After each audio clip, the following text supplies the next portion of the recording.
কুড়িগ্রামের ফুলবাড়ীতে পুকুরে বিষ প্রয়োগ করে মাছ নিধনের অভিযোগ উঠেছে দুর্বৃত্তদের বিরুদ্ধে। এতে সর্বস্ব হারানোর শঙ্কায় পড়েছেন ক্ষুদ্র মৎস্য চাষী হামিদুল ইসলাম। জানা যায়, উপজেলার বড়ভিটা ইউনিয়নের বাঘের বাজার সংলগ্ন একটি পুকুর ১ লাখ টাকায় লিজ নিয়ে মাছ চাষ শুরু করেন হামিদুল ইসলাম। স্বাবলম্বী হওয়ার স্বপ্ন নিয়ে শুরু করা সেই খামারে প্রথম দফায় প্রায় ২ লাখ টাকার মাছ মারা যায়। এরপর গত ২-৩ দিন ধরে আবারও পুকুরে মাছ মরে ভেসে উঠতে শুরু করে। খবর পেয়ে উপজেলা মৎস্য বিভাগের কর্মকর্তারা পুকুরের পানি ও মাছ পরীক্ষা করেন। তাদের দাবি, পানির গুণগত মান এবং মাছের স্বাস্থ্যে কোনো সমস্যা পাওয়া যায়নি। তাই পূর্বশত্রুতার জেরে দুর্বৃত্তরা বিষ প্রয়োগ করে মাছ নিধন করেছে বলে ধারণা করেছেন ক্ষতিগ্রস্ত মৎস্য চাষী। আমি একটা পুকুর নিয়েছিলাম, পুকুর হলো 1 মাস হলো পুকুর নিতে আমি পুকুরে মাছ ছাড়ছিলাম, 2 লাখ টাকার মাছ ছাড়ছিলাম। মাছ মারা যাওয়া শুরু হলো, আমি মৎস্য অফিস থেকে কর্মকর্তা নিয়ে আসলাম, নিয়ে আসিয়া পানি পরীক্ষা করাইলাম।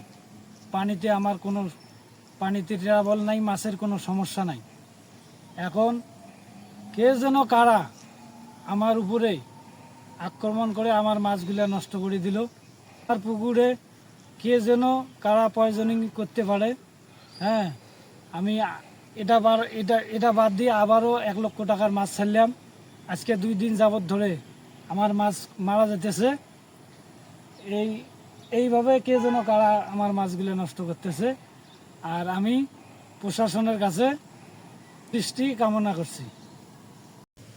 হামিদুল ইসলামের দাবি, ছোট ব্যবসায়ী হিসেবে মাছ চাষ করে স্বাবলম্বী হওয়ার স্বপ্ন দেখেছিলেন তিনি, কিন্তু বারবার মাছ নিধনের ঘটনায় পথে বসার উপক্রম হয়েছে। ঘটনার সুষ্ঠু তদন্ত করে জড়িতদের বিরুদ্ধে ব্যবস্থা নিতে প্রশাসনের হস্তক্ষেপ কামনা করেছেন তিনি। একজনের ডিগিটা চাষ করছে, সে ছেড়ে দেওয়ার পর হামিদুল নাম ছেলেটা গেটের বাজার বাড়ি, ওই ছেলেটাই ডিগিটা নিয়েছিল। নেওয়ার পর দেখলাম কিছুদিন আগেও কিছু মাছ মারা গেছে, আবার দেখি দুদিন থেকে মাছগুলো মারা যাওয়া লাগছে। কি কারণে মারা যায় সেটা কিন্তু জানি না, কিন্তু মাছ মারা যাওয়া লাগছে, এটা সত্যি। হামিদুল খুব স্বপ্ন নিয়ে কিন্তু ব্যবসাটা শুরু করছে, কিন্তু মনে হয় স্বপ্নটা সফল হবে না। মনে হয় সম্ভবত ছেলেটা মনে হয় আর্থিক দিক দিয়ে মোটামুটি ভালো ক্ষতিগ্রস্ত হবে। অনেক ডিগি তো অনেক বড় ডিগি না, 2-3 লাখ টাকার তো মাছ তো কোনো ব্যাপারই না। বলেন, এর মধ্যে শুনছি এর আগে নাকি 1-1.5 লাখ টাকার মাছ মারা গেছে। আজকে যে হিসেবে তো মনে করেন যে অনেক টাকার মাছ নষ্ট হয়ে যাবে। মনে করো মাছ ছাড়ি দিছি, ফির আবার মনে করো মাছ মারা গেছে, আবার মনে করো চিন্তা ভাবনা করি আবার মনে করো ফির মাছ ছাড়ি দিছে।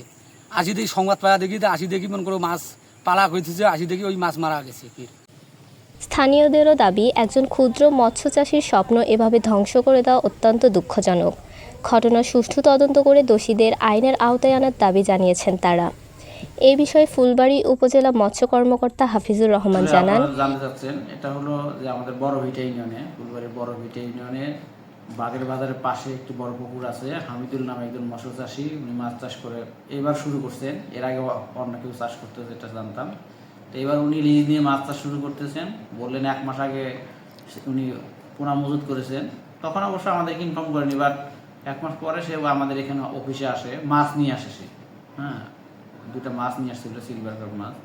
তো মাছ 2টা আমি দেখে আমার কাছে যাই হোক ওইরকম সিমটম মনে হয়নি যে অক্সিজেন ফল করে মাছ তো মারা যাওয়ার কিছু কারণ আছে আমাদের যে পুকুরগুলোতে, বিশেষ করে গ্রীষ্মকালে এই সময় অনেক সময় হয় যে অক্সিজেন ফল করে, অথবা অ্যামোনিয়া গ্যাসের সমস্যা অনেক সময়। তো আমি মাছটা দেখে ওরকম মনে হলো না।